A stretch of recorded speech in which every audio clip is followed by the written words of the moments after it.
Beautiful Sri Lanka. Located in Badulla, Atampitiya Fort, also known as the Kottagodalla Fort, is a site of great historical significance. In the past, this fort was the battleground for fierce clashes between the Sinhalese and the Portuguese. Today, only the fort's foundation remains, but its legacy continues to captivate visitors and history enthusiasts alike.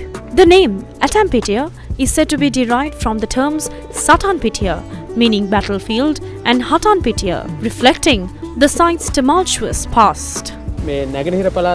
From this vantage point, you can see the eastern province along with the central, Sabaragamo, southern and Uva provinces. In fact, 5 provinces can be seen from here. That is the unique charm of this place. Climbing to the top of the hill where the fort once stood offers a spectacular view that feels like you're floating among the clouds. Today, only the foundation of Atampitiya Fort remains.